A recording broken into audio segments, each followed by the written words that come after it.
It's the 2003 NFL Draft presented by Coors Light. 32 teams, 7 rounds, 262 picks. Gavel-to-gavel coverage here in the theater. All right, here we are in the second round. We talked to Tom Donahoe about Chris Kelsey, the defensive end of Nebraska. We will get back to Miami. It's the first time we've heard from them. Remember the Ricky Williams, so they didn't have a first-round pick, and they picked Eddie Moore, linebacker, Tennessee.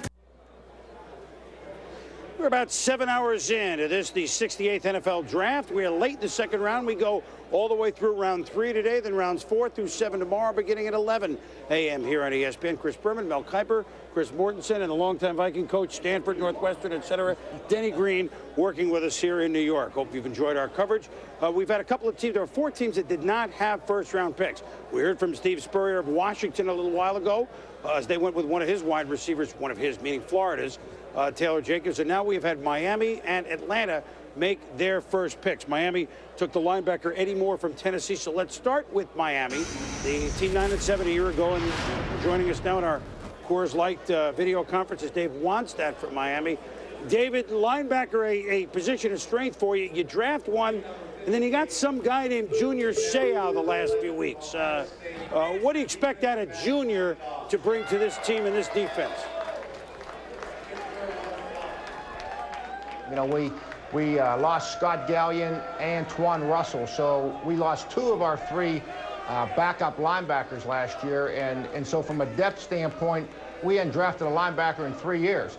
Also to help us on special teams, so we feel like Eddie Moore is going to be a real good addition. I don't think he'll be taking anybody's starting job, though, to refer to Junior. Right. You know, about real fast. We did not anticipate it happening when free agency started, as everybody knows the timing of the thing. But I think we feel like we've added a player that's very talented, a player that has the passion to be the very best and to take a football team to another level. And I think the more of those type of players that we can add to our team. Everybody coming back. We actually got, I think, 20 or 21 starters coming back. So we were just looking to add some depth, and then if we could add 1 or 2 certain individuals, a Junior Seau, to the mix, and it would really, I think, create a little bit more of sense of urgency. Well, look, you didn't have a first-round pick because of Ricky Williams, and you couldn't ask for more out of Ricky last year. The team looked great at times, as you know. Jay Fiedler hurt some, but it looked good a lot, but yet you missed the playoffs. A season, I gotta say, probably for you, a big disappointment. So what's got to be the change this year for the Dolphins? And is Jay entrenched at the starting role at quarterback? Jay's our starter. He missed 8 football games with the broken thumb, as you made reference to. The most frustrating thing last year was when you have a leading rusher, you run the football and you play good defense. It's supposed to equate winning championships. And I remember, talking to Bill Cowher a couple of years ago. Pittsburgh kind of went through the same thing. We're not going to get away from our running game. We're going to play great defense, and we have to do a better job, obviously, in the passing game and special teams, and that's where we're going to make an emphasis. Real quickly, does the name Brian Griese mean anything to you guys at this point, or that's down the road, or why even conjecture? Because, name's kind of famous in Miami. Right, Bob Griese. Did you say yes. Bob Griese, Chris? Well, Bob Griese? Yes, Bob Griese, yeah. Okay, yeah. We can talk about Bob Griese. Yeah, no, okay. Brian, who knows what's gonna happen? We'll just kind of wait and see. All right, David. Thanks for joining us, and we'll see you a little bit more tomorrow. Okay, thanks, Chris.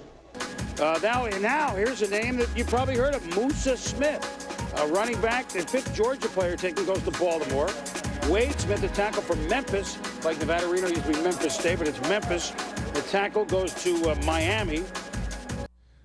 Welcome back to our coverage of the 2003 NFL Draft here in Bristol, Connecticut. Mark Malone, Merrill Hodge, and Ron Jaworski. The Miami Dolphins have made a couple of selections on the offensive line. Wade Smith, an offensive tackle, and Taylor Whitley on offensive guard. That should help their running back. That, of course, would be Ricky Williams, who they got from New Orleans. It cost him a first-round draft pick. A career year last year, 1,853 rushing yards. He had 16 rushing touchdowns after struggling in New Orleans to a great extent. And I'll tell you what, when you look at what what the Miami Dolphins have been able to do in this past year, it's been amazing. For yards from scrimmage, 22-16, longest play 63. By the way, 4 plays of 50-plus yards for Ricky Williams last year. The 3 previous seasons, just over 4,200 yards. Hey, Mark, wait.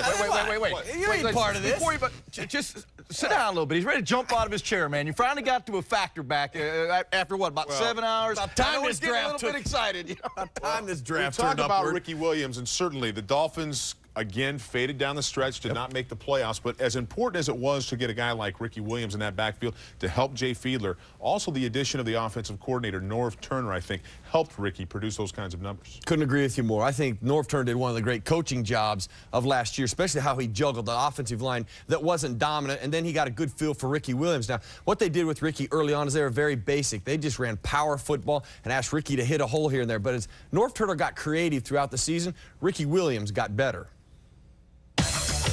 On a conventional lead draw, the tight end normally blocks the outside linebacker, and the fullback leads up on the middle linebacker.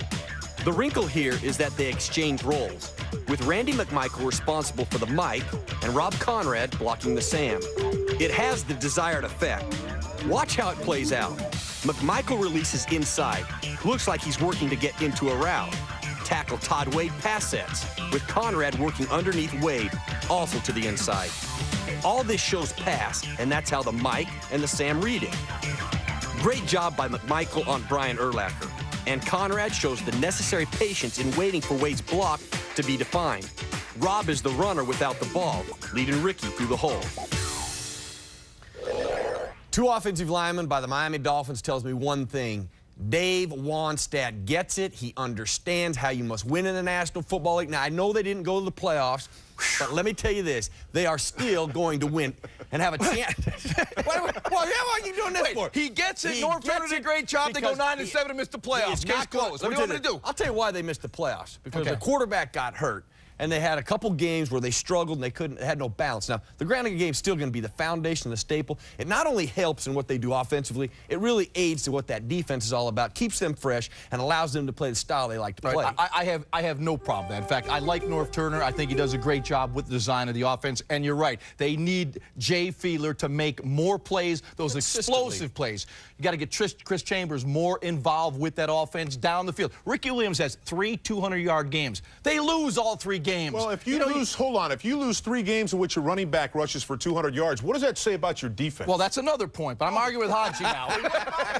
We talk about this great defense. We talk about Zach Thomas and Jason Taylor, who had a tremendous year with all the sacks. But what about that defense? There's Junior Seau now. Well, I'll tell you something about that defense. There is one thing, one weakness, as I've studied them throughout the year, and the Buffalo Bills actually have exposed this, is you can run on the edges of the Miami Dolphins. If you start to break them down on the edges, you're able to do a lot of things offensively. The Buffalo Bills did that last year a couple of times. Then other teams started to copy it, and the Dolphins never could solidify it or stop it. So that'll be something they'll have to work on this offseason. Those ends, those outside linebackers playing the run Also better. in the secondary, their safeties are nosy players. They play a lot of that quarters coverage. Those safeties like to get involved in taking the short passing game away. And again, Buffalo exploited them down the field with the pass game. You can do that if you can establish the run, get those nosy safeties down the field. Their first choice of this draft was Eddie Moore, the linebacker, certainly. So that is some youth they're trying to interject into the defense.